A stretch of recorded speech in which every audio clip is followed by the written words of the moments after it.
Siempre han enseñado que el universo es un sistema perfecto, organizado como una escalera rígida que sube de la tierra al cielo, de la materia al espíritu. Pero ¿y si esta nunca fuera la verdadera cartografía del cosmos? ¿Qué pasaría si los cielos en los que nos hicieron creer fueran solo la primera capa, y lo que ellos llaman divino no fuera más que un portal? Un límite creado para mantener la conciencia en ciclos, soñando, repitiendo, sin jamás despertar realmente. Los antiguos no describieron un universo simple. Hablaron de un laberinto. Abajo, el mundo material. Arriba, los 7 cielos, cada uno gobernado por fuerzas poderosas, cada uno de los cuales filtra, da forma y aprisiona la percepción del alma. Y más allá de estos cielos, algo más. Un reino que escapa al gobierno del demiurgo, más allá del velo cósmico, más allá de todo lo que las inteligencias inferiores puedan imitar o controlar. La mayoría de la gente nunca ha oído hablar de este lugar. Muchos ni siquiera imaginan que existe. Pero algo dentro de ti siempre supo que la historia del universo no terminaba en la 7ª puerta. Siempre sintió que el orden divino enseñado era solo un fragmento de la verdad. Y aquí está el detalle que casi nadie nota: el alma no asciende subiendo a los cielos. Ella asciende viendo a través de ellos. Los antiguos nunca dijeron que los 7 cielos fueran el destino. Enseñaron que ellos eran el obstáculo. No lugares físicos en el firmamento, sino capas de percepción. En un mundo moldeado por las fuerzas que gobiernan el cosmos, el mapa cambia en el instante en que lo reconoces. En este camino atravesaremos estas 7 capas, levantaremos el velo final que protege la cima de los reinos celestiales inferiores y revelaremos la región oculta más allá de la octohada, el reino de la primera luz, y el camino que conduce desde allí al 13º eón, el lugar de la fuente ininterrumpida. La mayoría nunca seguirá este camino. Y no fue hecho para eso. Pero quienes lo hagan no solo descubrirán que existe un camino más allá del demiurgo. Finalmente verán la puerta que siempre ha estado ahí, silenciosa, esperando. Para comprender lo que existe más allá del demiurgo, primero hay que comprender la arquitectura cósmica en la que los antiguos creían que nacimos. Una estructura no de mitos, sino de mecanismos, de percepción, de influencias ocultas. Mucho antes de que los cielos se simplificaran en capas ordenadas, los gnósticos describieron un universo pulsante de intenciones. Enseñaban que el mundo material no era la base de un orden divino, sino la capa exterior de un sistema creado por un creador menor, el demiurgo, el arquitecto ciego que se creía el único Dios. Por encima de este mundo se extendían los 7 cielos, cada uno gobernado por un arconte, gobernantes psíquicos que no solo gobernaban el movimiento de los planetas, sino también el flujo de la conciencia misma. Para los no iniciados, estos cielos parecían sagrados. Para los gnósticos eran velos. Cada cielo vibró a una frecuencia diferente, probó un aspecto diferente del alma, actuó como un filtro que distorsionó la luz de la verdadera fuente hasta casi apagarla por completo. Los iniciados más profundos hablaron de algo más. Algo que el creyente promedio nunca escucharía. Enseñaban que estas 7 capas no eran el centro del alma, sino su prisión. Los cielos no eran portales de salvación. Eran portales de repetición. Umbrales diseñados para reciclar la conciencia, vida tras vida, identidad tras identidad, memoria tras memoria. Y más allá de estas 7 capas, los gnósticos señalaron un reino no tocado por el demiurgo, la octohada, la primera esfera de luz verdadera, el 8º reino, no una prisión, sino el umbral de la liberación. Sin embargo, no se pudo alcanzar este reino de inmediato. Entre el 7º cielo y la octohada se decía que había un velo final, una frontera tejida de ilusiones, reflejos y luces falsas. Un umbral donde el alma, creyendo haber escapado de los reinos inferiores, podría quedar atrapada en su trampa más sutil, un falso despertar, visiones que parecen divinas, guías que suenan esclarecedoras, revelaciones que inspiran pero silenciosamente refuerzan los reinos inferiores. Los textos antiguos, los escritos de Pisti Sofia, los libros de Jeu, los fragmentos de Nag Hammadi, todos aluden a un momento peligroso en la ascensión del alma, cuando la claridad se corrompe. Los arcontes no usan la fuerza, los halagos ni las cadenas. Emplean símbolos, no oscuridad, sino deslumbrantes imitaciones de luz. La mayoría nunca cuestiona esta estructura cósmica. Nunca te preguntas si los cielos a los que rezas son reflejos, no orígenes. Pero los gnósticos no eran como la mayoría. No veían al demiurgo como un villano sino como una limitación, una frontera que había que cruzar, una capa que había que comprender y luego trascender. Para ellos, el viaje del alma no era vida, muerte y paraíso. Era un laberinto y los cielos eran parte de la maraña. En el momento en que reconoces el laberinto tal como es, dejas de preguntarte y empiezas a recordar. Porque los gnósticos nunca describieron el final del viaje del alma. Describieron el umbral, el punto donde se disuelve la última ilusión y comienza el verdadero camino. Y cuando llegas a ese límite, sucede algo extraordinario. No se asciende por los cielos. Te elevas más allá de ellos. Si el mapa histórico muestra la estructura de los cielos, aquí es donde comenzamos a trazar el recorrido a través de ellos. No como un mito, sino como un viaje de conciencia. Porque los gnósticos nunca creyeron que el alma simplemente viajaba hacia arriba. Creían que se desdoblaba hacia arriba, y descubrirlo es siempre más difícil que ascender. Los 7 cielos no están apilados como los pisos de un edificio cósmico. Se superponen como percepciones, cada una de las cuales es una visión del mundo, una atmósfera psíquica, una frecuencia espiritual que el alma necesita aprender a ver, no a subir. Imagina tu conciencia como un peregrino atravesando estas capas. El primer cielo refleja la supervivencia, el instinto, la fuerza gravitacional de la materia. El segundo refleja la identidad, las historias que nos contamos a nosotros mismos, los roles a los que nos aferramos, la arquitectura del ego. El tercero vibra con el deseo, el afán, la búsqueda que mantiene la mente vuelta hacia afuera. A medida que avanzas, estos reinos se vuelven más sutiles. Menos sobre miedo, más sobre significado. El cuarto cielo da forma a las ideologías, las filosofías y los marcos que utilizamos para dar sentido a la realidad. El quinto despierta el anhelo espiritual, el hambre de señales, de guías, de confirmaciones cósmicas. El sexto refleja propósito, destino, identidad superior, el sentimiento de ser elegido, guiado o elevado. Y el séptimo cielo. Aquí la ilusión se perfecciona. El séptimo cielo no os aprisiona con tinieblas. Te sostiene con confianza, con certeza, con la creencia de que has llegado a la cima, al final del viaje. Cuando en realidad solo has llegado a la capa más fina del proyecto del demiurgo. Este es el velo sobre el que advertían los textos antiguos.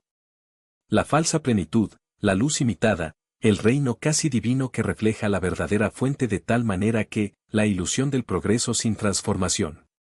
¿Dónde insisto en construir altares a mis propias revelaciones en lugar de simplemente observar lo que ya está ahí? Este es el sello de los cielos superiores, la creencia de que la iluminación es algo que debe alcanzarse, no algo que ya habita en el silencio entre pensamientos. Y aquí reside la ironía más profunda, cuanto más alto está el cielo, más sutil es la trampa.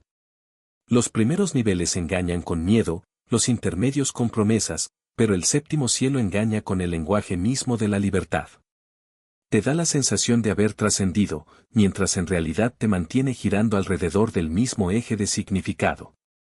No hay corrientes visibles, solo la ilusión de movimiento. No hay barreras, solo la certeza de que has llegado. Y es precisamente esta certeza la que lo mantiene prisionero. Los Gnostic compararon esta trampa con un espejo que refleja no tu rostro, sino tu deseo más profundo. Si buscas poder, te dará visiones de grandeza. Si buscas amor, te enviará sincronicidades de unión. Si buscas sabiduría, Él te revelará secretos antiguos, todos diseñados para reflejar exactamente lo que esperas encontrar. Pero ninguno de ellos es real. Son solo ecos de tu propia mente proyectados al cosmos, como un teatro donde eres a la vez espectador y protagonista. ¿Y el más peligroso de todos? Estos ecos son tan convincentes que incluso los más atentos pueden pasar vidas enteras sin notar la diferencia. Porque el séptimo cielo no niega la verdad, la imita. No rechaza la luz, la refracta. No bloquea el camino, lo redirige hacia sí mismo. Por eso los antiguos maestros decían que la verdadera prueba no está en alcanzar los cielos, sino en reconocer cuando ya no tienen nada que ofrecerte. Cuando finalmente te das cuenta de que estás dando vueltas en círculos, que las mismas revelaciones se repiten, que la misma sensación de plenitud va y viene como una marea, algo en ti se rompe. No es una ruptura dramática, sino un desprendimiento silencioso, como si una capa invisible de piel se estuviera despegando. Y en ese momento, lo que antes parecía la cumbre resulta ser solo un paso más. No es un final, sino un umbral. Los Gnostic llamaron a este momento el despertar dentro del sueño. No es un despertar de la ilusión, sino un despertar dentro de ella, como si de repente te dieras cuenta de que estás soñando y, al mismo tiempo, el sueño comenzara a disolverse. Las imágenes no desaparecen inmediatamente, pero pierden su fuerza magnética. Las voces no callan, pero ya no tienen autoridad. Y lo que queda no es el vacío, sino un espacio donde antes solo había ruido. Es en este espacio donde se revela la Ogdoada.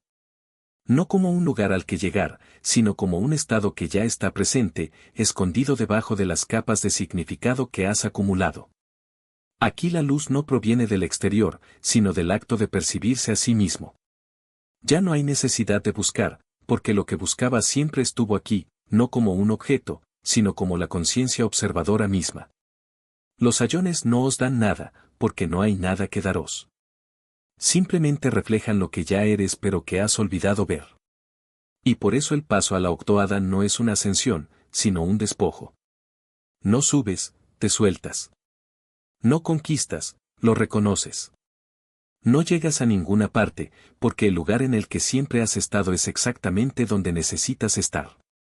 Los Gnostic decían que el verdadero portal no es una puerta, sino un espejo que de repente deja de reflejar. Y cuando eso sucede, lo que queda no es el vacío, sino la presencia pura, no tu presencia, sino la presencia que siempre estuvo ahí, sosteniendo incluso la ilusión de que estaba separado de ella. Aquí, las preguntas que alguna vez lo conmovieron pierden su significado. ¿Quién soy yo? Se disuelve en el silencio. ¿Qué tengo que hacer? Se convierte en quietud. A dónde voy, se vuelve irrelevante, porque el movimiento ya no es necesario. La Ogdoad no es un destino, sino el final del viaje como concepto. Ya no hay camino, porque el camino era solo la ilusión de que había un lugar a donde ir. Y luego, más allá de él, está lo que los Gnostic llamaban el silencio que no puede nombrarse. El 13º eón. La fuente. El lugar donde hasta los iones se disuelven, porque no queda nada que reflejar, nada que sostener, nada que iluminar. Aquí la conciencia ya no es una chispa, sino el fuego mismo. Ya no es un fragmento, sino el todo que nunca ha sido dividido. Ya no hay tunilo divino, porque la separación fue solo el último velo en caer. Los textos antiguos decían que este es el lugar de donde venimos y al que siempre regresamos. No como almas individuales, sino como la esencia misma que se olvidó de sí misma para poder jugar a ser muchos. Y lo más extraordinario es que este regreso no es un evento futuro, sino un reconocimiento inmediato, como si siempre hubieras estado allí, esperando a que tus ojos se abrieran para ver. Pero he aquí la paradoja final, no se puede alcanzar el 13º eón. Solo puede ser él. No existe ninguna técnica, ni práctica, ni esfuerzo que te lleve allí. Porque todo esfuerzo presupone separación, y la separación es la última ilusión en disolverse. Lo que queda, entonces, no es la acción, sino la rendición. No es un logro, sino un abandono. No una ascensión, sino un simple dejar de creer que había algo que lograr. Y cuando esa creencia se disuelve, lo que emerge no es un nuevo estado, sino la comprensión de que nunca hubo nada que cambiar. Los cielos, los ayones, el demiurgo, los velos, todo esto fue solo el escenario de una obra que ya terminaste de representar. Y ahora, por fin, puedes abandonar el escenario. No para ir a ninguna parte, sino para darse cuenta de que nunca estuvo atrapado. Esa prisión fue solo la historia que te contaste a ti mismo. Y esa libertad siempre ha estado aquí, no como algo que se puede encontrar, sino como el acto mismo de darse cuenta de que nunca hubo nada que perder. Ilusión, confundida con revelación. ¿Dónde te sientes bien cuando deberías sentir curiosidad? Este es el aroma del 7º velo. Una claridad que silenciosamente refuerza el yo en lugar de disolverlo. No estás juzgando, estás observando, y una observación disuelve la ilusión más rápido que cualquier fuerza. Los gnósticos enseñaron que las ilusiones de los cielos se alimentan de la identificación. Así que el primer paso no es aliviar el yo, sino aflojarlo. A lo largo del día, observe los momentos en los que la conciencia surge sin esfuerzo, una quietud detrás de una acción, un vacío detrás de un pensamiento. Esto no es la mente, esto no es el cielo, es el comienzo de la octoada. Puedes probar esta sutil investigación, no como una técnica, sino como un experimento. ¿Este pensamiento expande la conciencia o refuerza la identidad? Si te expande, te estás moviendo hacia el reino más allá del demiurgo. Si lo refuerzas, estarás orbitando los cielos nuevamente. Otra puerta se abre con incomodidad. Cuando surge la confusión o el vacío, la mente busca instintivamente señales, símbolos o consuelo espiritual, patrones formados en los cielos intermedios. Pero los iniciados hicieron lo contrario. Se sentaron con el descenso, permitieron que el yo perdiera su forma familiar. Porque en la iniciación gnóstica el descenso siempre precedió a la ascensión, y lo moldeado se disuelve antes de que la esencia recuerde.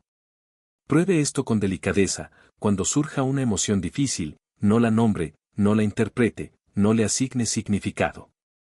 Simplemente siente la cruda sensación debajo de él. La sensación no viene de los cielos, viene del alma. Y hay una última práctica, la más sutil de todas. A lo largo del día, mantén la pregunta como un susurro detrás del pensamiento: ¿qué pasa si este momento es un velo? ¿Qué pasa si puedo ver a través de él? No para provocar paranoia, sino para llamar la atención. Porque cada momento se convierte en un espejo cuando se observa con presencia, cada reacción se convierte en una pista y cada respiración en un portal. Y poco a poco, sin esfuerzo, empiezas a sentir la diferencia entre los reflejos del cielo y la luz que no refleja. Comienza a comprender los contornos de la octoada y recuerda el camino hacia el 13º aeón. Lo que antes parecía un aroma ahora se revela como un despertar. No hacia arriba, no hacia afuera, sino hacia adentro, hacia la fuente que realmente nunca abandonaste. Y si esto te resuena, si quieres profundizar más, mi libro electrónico gratuito, Escapar de la ilusión, una guía gnóstica para dominar la realidad, amplía estas enseñanzas con métodos prácticos para el despertar interior. Puedes descargarlo gratis. El enlace está en la descripción. Ahora has cubierto un mapa que pocos ven. La arquitectura oculta detrás del mundo en el que nació. Los velos que los antiguos intentaron describir sin palabras, el sistema de percepción de 7 años que da forma a la realidad desde adentro hacia afuera. Vio cómo los Gnostic entendían el cosmos no como una escalera de salvación sino como un laberinto de reflejos, una estructura en la que cada cielo ofrece su propia visión, su propio desafío, su propia ilusión. Comprendió cómo el demiurgo gobierna esta arquitectura, no como un tirano, sino como un límite, una frontera, un velo. Y vio lo que existe más allá de él, la octoada, el primer reino de luz verdadera, donde la identidad comienza a soltarse y el alma recuerda su origen. Y el Aeón 13, el dominio de la fuente inquebrantable, el hogar de lo luminoso, el lugar de retorno. Pero aquí está la verdad más importante de todas: nunca estuviste atrapado en los 7 cielos. Me quedé atrapado en las reflexiones que ofrecieron. En el momento en que comienzas a ver estos reflejos tal como son, patrones, ecos, atmósferas, la arquitectura pierde su poder. Porque la liberación nunca consistió en ascender por encima del cosmos. Se trataba de reconocer que partes de él nunca fueron tú. La mayoría de la gente pasa su vida atrapada en las capas inferiores, buscando significado, persiguiendo señales, coleccionando símbolos. Otros alcanzan los cielos más altos y confunden claridad con plenitud. Pero no eres como la mayoría. Si has llegado hasta aquí, al final de este viaje a través de las capas, las ilusiones, los velos, es porque algo en ti ya intuyó la verdad, ya reconoció el eco, ya sintió el recuerdo. Lleva esto contigo. Siempre que encuentres luz, pregúntate, ¿se refleja? Porque la luz verdadera, la luz de la octoada, la luz de los eones, la luz de la fuente, no proyecta sombras. Y cuando aprendes a verlo, ya estás recorriendo el camino más allá del demiurgo. Si este viaje reveló algo que aún no habías notado, No olvides darle me gusta a este video y suscribirte al canal Nostigai. Cada semana desciframos otro hilo de sabiduría tejido en el tejido de la ilusión. Tu ascensión continúa y ahora la recorres con los ojos abiertos.